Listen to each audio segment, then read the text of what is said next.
Jadi sifat 20 di zaman Rasulullah SAW ada tak sifat 20? Tak ada. Tapi ilmu itu sudah ada di dalam Al-Quran, di dalam Al-Hadis. Orang yang merintis, mengasaskan ilmu sifat 20 ialah Abu Hasan Al-Asy'ari, cucu atau cicit kepada Abu Musa Asy'ari. Bila mana suatu ketika dia bermimpi, ya, dia ni asal mengaji dengan pak tiri dia, Jubai, Mu'tazilah. Dia bermimpi bertemu dengan Rasulullah selama 3 hari. Rasulullah kata apa? Wahai Abu Hasan, tolong jaga akidah umat aku, tolong jaga akidah umat aku. Itu yang dia akhir mengasingkan diri.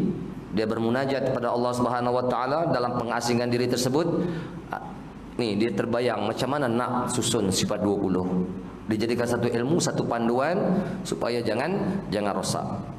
Jadi sifat 20 di sini sebenarnya dia ada bersangkut paut dengan diri kita, dengan Allah, dengan diri kita. Kenapa saya kata dengan Allah, dengan diri kita? Yang wajib itu kena atas Allah, yang mustahil itu kena atas kita. Sebab di antara Khalik dengan makhluk tak boleh dipisahkan. Khalik itu Allah, makhluk itu kita. Boleh pisah tak? Tak boleh. Bayang-bayang dengan Tuan Bayang boleh pisah tak? Tak boleh pisah. Bayang-bayang dengan Tuan Bayang tak boleh pisah. Kan? Itu rapatnya kita dengan Allah Ta'ala. InsyaAllah saya akan terangkan ke depan. Jadi yang mengasas ilmu ini ialah Abu Hasan Al-Asy'ari. Jadi kita tengok muka surat yang pertama sekali. Tengok makna ma'rifat. Atas sekali. Ma'rifat ya. Ma'rifat. Ma'rifat bahasa Arab, terjemah bahasa Melayu dipanggil mengenal. Mengenal ya. Ma'rifat dalam ilmu tauhid membawa maksud pegangan yang putus. Pegangan yang putus. Maksud kata pegangan yang putus ni tanpa ada syak, zon dan waham.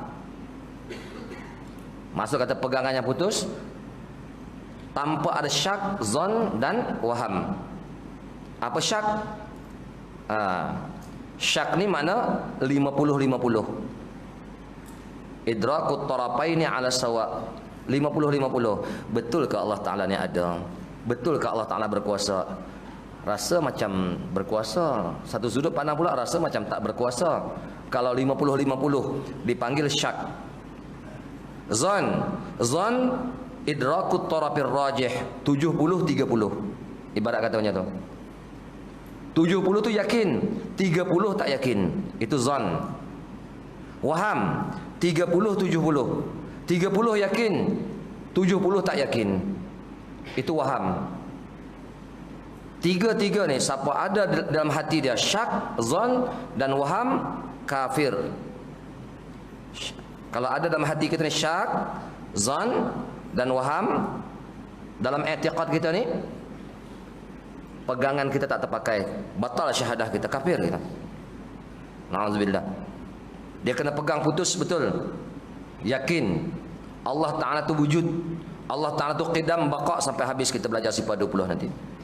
Pegangan yang putus, yang berbetulan dengan diri perkara.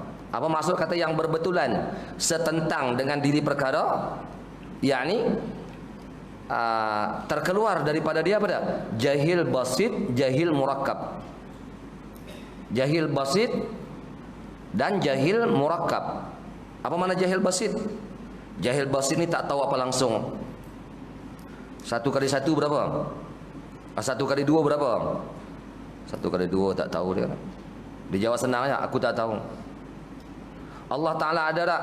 Tak tahu. Allah Ta'ala berkuasa tak? Tak tahu. Itu orang panggil jahil basit. Yang kedua jahil murakkab. Macam mana jahil murakkab?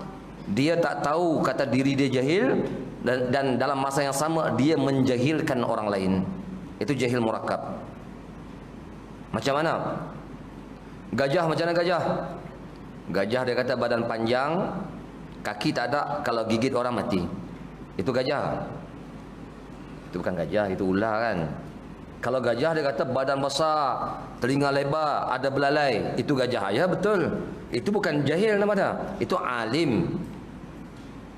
Kalau jahil tadi, ini jahil murakab. Ini kadang-kadang bab i'tiqad pun kita tak tahu, tiba-tiba kita mengajar. Ini kalau mengajar bab i'tiqad, hati-hati. Kalau kita tak berdapat erti, tiba-tiba kita nak mengajar orang, kita membohong orang, membawa kita rosak, orang lain pun rosak.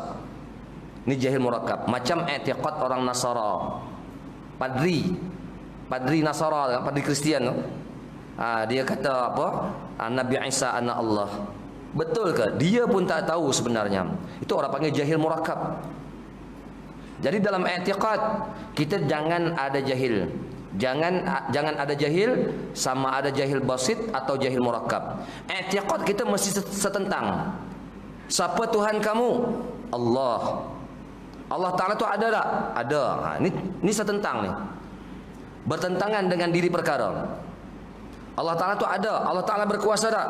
Ya, Allah Ta'ala berkuasa. Mana bukti Allah Ta'ala berkuasa? Kita pun bagi pembuktian Allah Ta'ala berkuasa. Allah Ta'ala berkehendak. Apa bukti Allah Ta'ala berkehendak? Kita pun bagi bukti Allah Ta'ala berkehendak.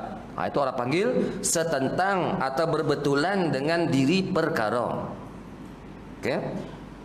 Terkeluar jahil basit, jahil murakab. Dua dah. Jadi ma'rifat dia kena himpun tiga-tiga ni ya. Bila sebut saja ma'rifat dalam ilmu dia kena ada tiga. Pertama, pegangan yang putus. Kedua, berbetulan dengan diri perkara. Kalau tak berbetulan dengan diri perkara, tak dipanggil ma'rifat. Ini kalau jahil. Ini kebanyakan orang awam.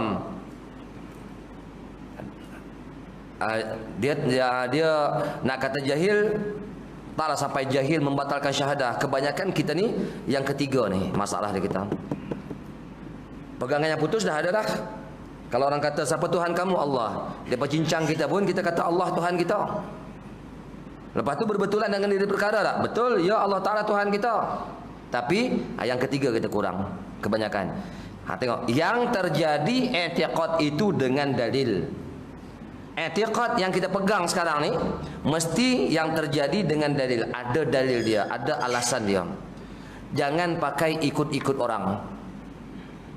Kebanyakan orang-orang awam pakai ikut-ikut orang tak? Siapa Tuhan kamu? Allah. Buktikan wujudnya Allah Ta'ala. Aku tak tahu dia. Buktikan kekuasaan Allah Ta'ala. Aku tak tahu. Bermakna i'tiqad kita ni taklid. Tahu tak? Taklid. Jangan macam tu. Ya? Kalau taklid bermakna tak ada ma'rifat dalam diri kita. Dan apa hukum orang taklid? Hukum orang taklid khilaf ulama. Atas qaul dhaif mengatakan siapa-siapa yang bertaklid kafir. Tapi dhaif ya. Yang muktamad dia apa dah? Yang muktamad orang yang taklid ialah mukmin. Dia mukmin juga, orang beriman, tapi mukmin yang derhaka, yang asi, yang derhaka kepada Allah Taala. Dia orang beriman tapi sentiasa, itu yang saya kata tadi apa? Siapa tak mengaji ilmu tauhid, turun napas hari-hari, naik napas dia, turun napas dia, naik napas, tarik napas, lepas napas, semua dalam keadaan berdosa, 24 jam dalam keadaan berdosa. Kadang kita rasa tengok ya, tengok, cuba perhati. Bukan kita nak mengata pun, nak kata macam mana. Kadang-kadang kita ni ustaz, bila kita ustaz datang ke masjid, mana-mana surau ke, kita sibuk saja baca tafsir, baca hadis, baca sirah. Yang fardu ain orang awam tak lepas lagi.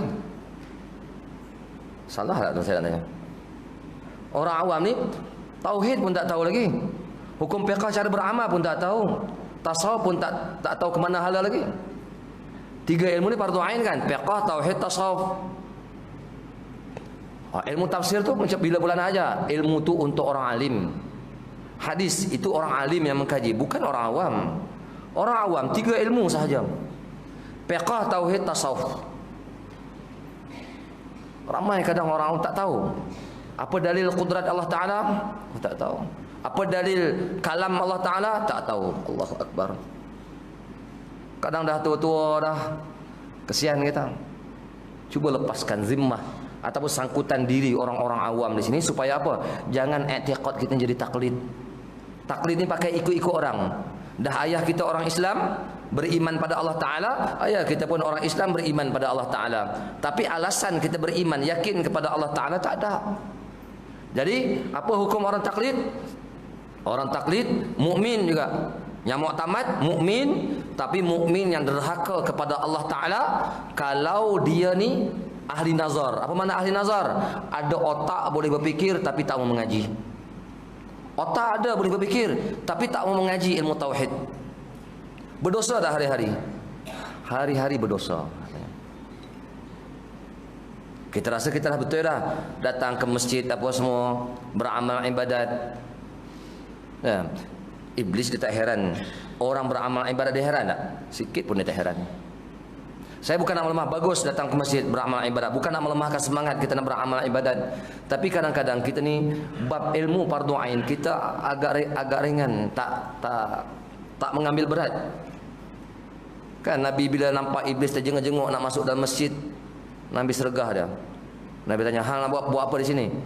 Dia kata, dia jawab betul lah. Aku nak masuk masjid tu nak kacau orang tengah sembahyang. Orang tengah sembahyang tu aku nak kacau. Tapi kenapa tak masuk kacau dah? Tepi dia tu ada seorang alim yang sedang tidur. Aku takut orang alim yang sedang tidur. Sebab takut apa? Takut dia terjaga kalau dia orang yang sembahyang tadi silap, dia akan perbetulkan. Iblis takut kalau kita ni ada ilmu, lebih lagi kalau ilmu mengenal Allah Ta'ala. Kan? Dia tak heran orang amal ibadat. Beramal ibadat dalam keadaan jahil dia. Jadi jangan taklid.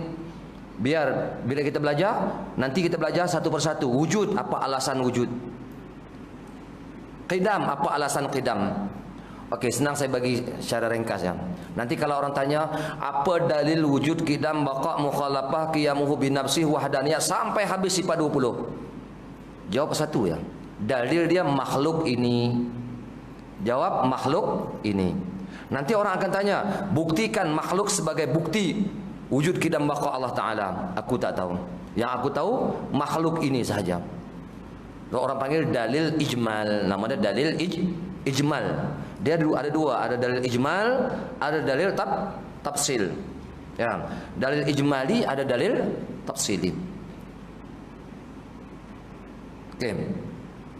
Jadi kalau dalil ijmal, lepas dah fardu ain kita. Dalil ijmal pun dah lepas fardu ain. Ni yang hadir semua dalam masjid ni, pagi ni lepas dah fardu ain, tuan-tuan dan puan-puan, lepas dah fardu ain. Kalau orang tanya apa dalil wujud, qidam, baqa, mukhalafah, qiyamu binafsi, wahdaniyat, sampai habis, jawab satu ya, makhluk ini. Orang kata buktikan makhluk sebagai bukti wujud qidam, baqa Allah Ta'ala. Wallahu alam, aku tak tahu. Tak apa dah. Lepas tu kita mempelajari makna la ilaha illallah. Lebih baik kita belajar dalil tafsil, dalil satu persatu. Hurai satu persatu dalil dia. Kalau kita boleh hurai satu persatu lebih baguslah. Tapi paling kurang pun sebagaimana dalil ijmal tadi. Saya nak kata apa? Jangan taklid. Jadi mana taklid tadi apa dah? Ikut perkataan orang lain tanpa ada alasan. Itu orang panggil taklid. Ikut orang lain, perkataan orang lain tanpa ada dalil, tanpa ada alasan. Yang ini dipanggil taklid. Ayah kita orang Islam beriman pada Allah Ta'ala, ya kita pun orang Islam beriman pada Allah Ta'ala. Ini tak jadi kerja ni. Dipanggil iman kita taklid. Jadi orang taklid berdosa. Mukmin yang berdosa kalau dia ahli nazar, otak ada boleh berfikir tapi tak mau berfikir. Ini kita tak mau. Macam ni. Bersihkan. Jadi mana? Ma'rifat dalam sudut ilmu kena berhimpun 3 perkara. Ini ma'rifat. Kalau luput salah satu daripada 3 perkara ni, tak dipanggil kita ma'rifatullah kepada Allah Ta'ala. Sebab ta'rif ma'rifat dalam kitab sebutkan, pertama pegangan yang putus, kedua berbetulan dengan diri perkara, yang ketiga terjadi pegangan tersebut dengan dalil. Lengkap 3 perkara ni baru dipanggil ma'rifat dalam sudut ilmu. Ya. Dalam sudut ilmu dipanggil ma'rifat. Kalau tidak, tak ada ma'rifat kepada Allah Ta'ala. Jelas ya? Nanti insyaAllah kalau kita mengaji dalam ilmu hakikat pula, ada cerita ma'rifat, naik satu tahap lagi. Saya tak nak ceritalah masalah hakikat. Yang penting, ini yang pertama, dasar ataupun asas kita nak bertapak dalam sudut ilmu untuk mengenal Allah Subhanahu Wa Ta'ala, mesti kena lengkap 3 perkara ni. Okey, jelas ya?